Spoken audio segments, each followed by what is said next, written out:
Isa fannifame mee ilaalaa ilma Waaqayyoo Otonni nu waamu kan garaa jabaannee nuuf wayyoo Dhiiga ofiisaa baatee namaaf Waaqa gidduu dhaabataa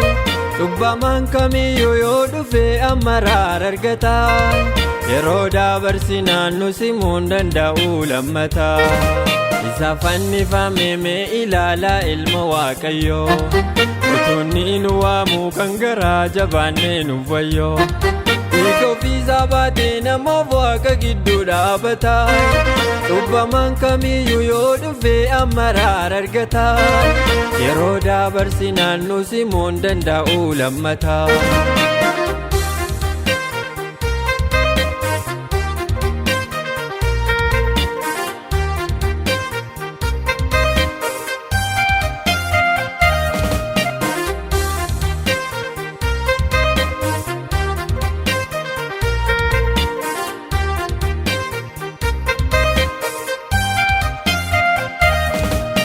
Hundumaaf du'ee sanyiif afaan gargaar hin qoodu Dhiiga isaa lolaasee bakkeetti si dhiisuun barbaadu Diimimmisaa jira aduun biyya lafaatiif ifu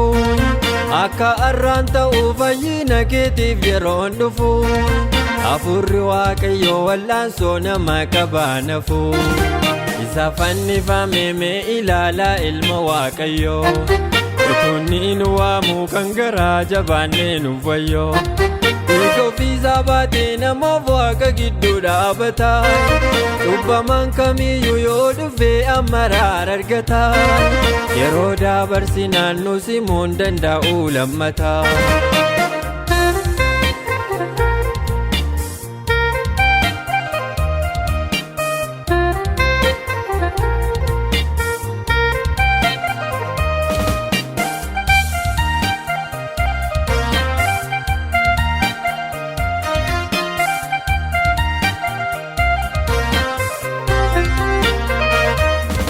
Lolaan dhiiga Yesuus bittaa cubbuu jalaa si baasa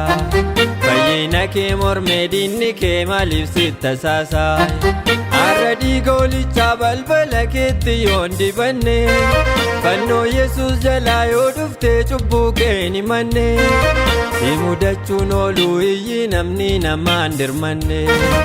Isa fannifame mee ilaalaa ilma Waaqayyoo Otonni nu waamu kan garaa jabaannee nuuf wayyoo Dhiiga ofiisaa baatee namaaf Waaqa gidduu dhaabataa Cubbamaan kamiyyuu yoo dhufe amma araara argataa Yeroo dabarsinaan nu simuun danda'u lammataa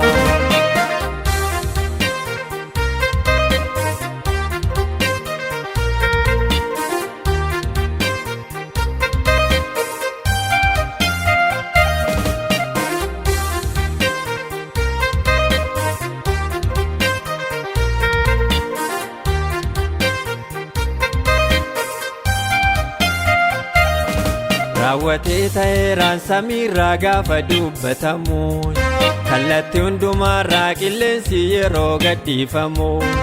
Qajeelaan iyyakuu cubbamaan qalbiin jijjiirratu Hundumtuutti buufaa hojii isaa bakkuma dhaabatu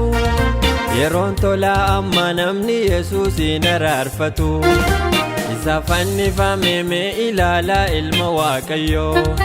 Otonni nu waamu kan garaa jabaannee nuuf wayyoo Dhiiga ofiisaa baatee namaaf Waaqa gidduu dhaabataa Cubbamaan kamiyyuu yoo dhufe amma araara argataa